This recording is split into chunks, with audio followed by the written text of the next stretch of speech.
Praise the Lord. जय मसीह की. Welcome to Walking on Water Wednesdays. मेरा नाम है अंजलि नाथ. आइए हम मिलकर परमेश्वर पर निर्भर होना सीखें.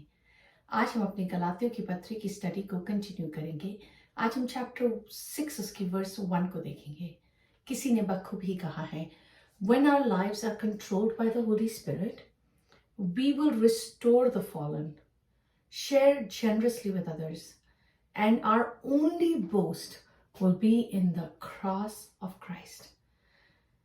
जब हमारा जीवन पवित्र आत्मा द्वारा नियंत्रित होता है, तब हम गिरोहों को पुनर्स्थापित करते हैं, दूसरों के साथ मिल बांट कर जीते हैं और हमारा एकमात्र घमंड मसीह के क्रूस पर होता है. Like I mentioned before, chapter 6 में Paulus will talk a lot about the cross of Christ. पौलुस यीशु मसीह के क्रूस के विषय, उनके बलिदान के विषय और उस बलिदान के द्वारा हमारे लिए क्या पूरा हो गया है, उस पर बहुत फोकस डालेंगे. जैसे हमने पहले भी बातचीत करी, चैप्टर 5 और 6 जो गलातियों का है is a very practical chapter. So पौलुस जब सारे डॉक्ट्रिन सिखा चुके हैं चैप्टर 1 से 4 तक, वो फिर 5 और 6 में उन्हीं डॉक्ट्रिन्स को कैसे हम इम्प्लीमेंट कर सकते हैं, रोजाना के जीवन में यूज कर सकते हैं, उसके विषय हमें सिखाते हैं. And this is no different. So इससे पहले मैं वर्स 1 को पढ़ूं, मैं इससे एक वर्स पहले पढ़ूंगी, विच इज 5th चैप्टर की लास्ट वर्स, 26 वर्स. हम घमंडी होकर ना एक दूसरे को छेड़ें और ना एक दूसरे से ढा करें. It flows into the next verse 6:1. हे भाइयों, यदि कोई मनुष्य किसी अपराध में पकड़ा भी जाए, तो तुम जो आत्मिक हो, नम्रता के साथ ऐसे को संभालो और अपने भी चौकसी रखो कि तुम भी परीक्षा में ना पड़ो. कैसे हम आत्मा के द्वारा स्वतंत्र किए गए हैं और अब ये जीवन दूसरों से संगति, फलदायक होने में, रहने में और सेवा करने में हम बिता सकते हैं. इसकी प्रैक्टिकलिटी को पौलुस शेयर कर रहे हैं. वो इससे पहले 5th चैप्टर में बोलते हैं वर्स 24 में, शरीर की लालसाओं को क्रूस पर हमने अब चढ़ा दिया है. वर्स 25 में बोलते हैं अब आत्मा के चलाए चलने की कोशिश करो. वर्स 26 में कहते हैं घमंड और ढामे जीवन ना बिताओ. मसीह जीवन वह करने की सामर्थ है जो हमें करना चाहिए, ना कि वो अधिकार जिसके द्वारा हम वो कर पाए जो हम चाहते हैं. ये शरीर और आत्मा का युद्ध कॉन्स्टेंटली हम लड़ते हैं. अगर हमारी स्वतंत्रता प्रेम के द्वारा दर्शन नहीं पाती, तो जल्द ही विनाशकारी ढाह में बदल जाती है. फल जो जीवन होने के द्वारा लगते हैं. जब किसी चीज में जीवन ही नहीं है, अगर समुद्र में मछलियां जिंदा रह पाती हैं, बिकॉज पानी में जीवन है, जीवन देने वाला जीवन. अगर पेड़ उग पाते हैं तो इसलिए क्योंकि सोयल में जीवन है, उस मिट्टी में जीवन है कि वो वृक्ष को जीवन दे सकती है. वैसे ही हमारे लिए पवित्र आत्मा के द्वारा दिया जाता है वही जीवन, कि ना ही हम आत्मा के एक फल से, बट द कॉम्बिनेशन ऑफ जो हमने आत्मा के फल के विषय में बातचीत करी है, वो हमारे जीवन में पाया जाए. जो पाप में गिरे हैं, जब हम उन फलों से भरे होंगे ना, तो जब हम लोगों को देखेंगे जो पाप में गिरे हुए हैं, तो हम आत्मिक लोग उनको नम्रता के साथ बचा पाएंगे. और इसी के लिए पौलुस इस वर्ष में कहते हैं, हे भाइयों, यदि कोई मनुष्य किसी अपराध में पकड़ा भी जाए, तो तुम जो आत्मिक हो, नम्रता के साथ ऐसों को संभालो और अपनी भी चौकसी रखो कि तुम भी परीक्षा में ना पड़ो. सो आइए आप इस वर्स को पोर्शंस में तोड़कर ब्रेक कर बातचीत करते हैं. The first part of the verse says, हे भाइयों, ये हम किसी कम्युनिटी के लिए पौलुस कह रहे हैं, चर्च के लिए पौलुस कह रहे हैं, ग्रुप ऑफ लोगों के लिए पौलुस कह रहे हैं। यदि कोई मनुष्य, इफ एनीवन, इफ समवन, ये हमें कई बार बाइबल में देखने को मिलता है। बाइबल में हम पढ़ते हैं, अगर किसी के कान हो तो वह सुन ले। अगर कोई मनुष्य के सामने मुझे मान लेगा तो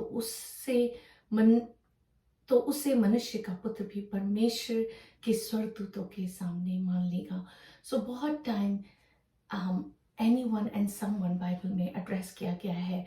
उसके बाद पौलुस कहते हैं, अगर वह किसी अपराध में पकड़ा भी जाए तो तुम जो आत्मिक लोग हो, हम जानते हैं कि जैसे शैतान हमें टेम्प्ट करता है, राइट, वो उन चीज़ों में हमें टेम्प्ट नहीं करता जिसकी हम लालसा नहीं करते, पर उन चीज़ों में हमें टेम्प्ट करता है जो उसे पता है कि वो आसानी से हमें टेम्प्ट कर सकता है।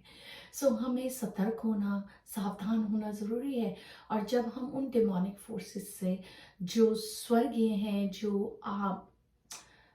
हम उन आत्मिक फोर्सेस से, क्योंकि हम पवित्र आत्मा के द्वारा उन आत्मिक फोर्सेस से लड़ते हैं, हमें ये पता होना चाहिए कि हमारे पास क्या आर्मर है, और उस आर्मर से हमें कॉन्स्टेंटली अपने आप को तैयार करके रखना है, ताकि हम इस लड़ाई में लड़ भी सकें या पार्टिसिपेट भी कर सकें। और जब हम करते हैं ना, तो हमें खुद पता है कि what it takes to overcome. तो फिर दूसरों को नम्रता दिखाने में हमें क्यों झिझक होती है? दूसरा कुरिन्थियों 7:10 में लिखा है, क्योंकि परमेश्वर शक्ति का शोक ऐसा पश्चाताप उत्पन्न करता है, क्योंकि परमेश्वर भक्ति का शोक ऐसा पश्चाताप उत्पन्न करता है जिसका परिणाम उद्धार है, और फिर उससे पछताना नहीं पड़ता, परंतु संसारिक शोक मृत्यु उत्पन्न करता है। नम्रता के साथ ऐसों को संभालो, बाइबल कहती है। हम तभी इन मृत्यु के द्वारा उत्पन्न होने वाली चीजों से वॉरफेयर कर पाएंगे, अगर हम खुद अपने अंदर वो नम्रता रख के कह पाएंगे कि हमें पता है how it feels to be in that temptation. पहला कुरिन्थियों 2:15-16 में लिखा है, आत्मिक जन सब कुछ जांचता है, परंतु वह आप किसी से जांचा नहीं जाता, क्योंकि प्रभु का मन किसने जाना है कि उसे सिखाए, परंतु हम में मसीह का मन है। और हम क्यों नम्रता दिखा पाते हैं? क्योंकि हम में मसीह का मन है। यीशु मसीह ने हमें नम्रता दिखाई और क्रूस की मृत्यु सह ली। तो बाइबल कहती है हमें भी नम्रता दिखाना जरूरी है। अपनी भी चौकसी रखो कि तुम भी परीक्षा में ना पड़ो। ऐसे जैसे तुम दूसरों को नम्रता दिखा रहे हो, उससे सीखो ताकि तुम भी परीक्षा में ना पड़ो। इब्रानियों 12:12-14 में लिखा है, इसलिए ढीले हाथ और निर्बल घुटनों को सीधे करो और अपने पांव के लिए सीधा मार्ग बनाओ, कि लंगड़ा भटक ना जाए और भला चंगा हो जाए। सबसे मेल मिलाप रखो और उस पवित्रता को के खोजी हो जिसके बिना कोई प्रभु को कदापि ना देखेगा। उस नम्रता की खोजी हो जिसके बिना हम यीशु मसीह को देख भी नहीं पाएंगे। कितनी ही इम्पोर्टेंट इस डॉक्ट्रिन को, प्रैक्टिकलिटी को पौलुस हमें सिखा रहे हैं। B gentle and lolly in spirit, Bible says.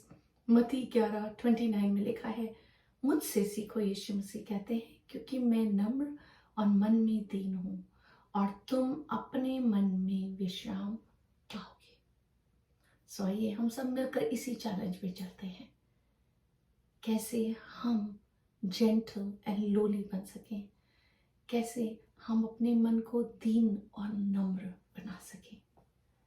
आइए हम प्रार्थना करते हैं। प्रभु जी, हम आपके समीप आते हैं। पवित्र आत्मा, हम आपका धन्यवाद करते हैं। हम आपके खोजी हैं, हम आपको ढूंढ रहे हैं। आप वो परमेश्वर हैं जो अपने बच्चों को परिपूर्णता में जीने की एबिलिटी देते हैं। हमें आत्मा के फल प्रभु आप चाहते हैं देखना, और उस फल के द्वारा प्रभु जी हम अपराधियों को नम्रता दिखा पाते हैं, प्रेम दिखा पाते हैं।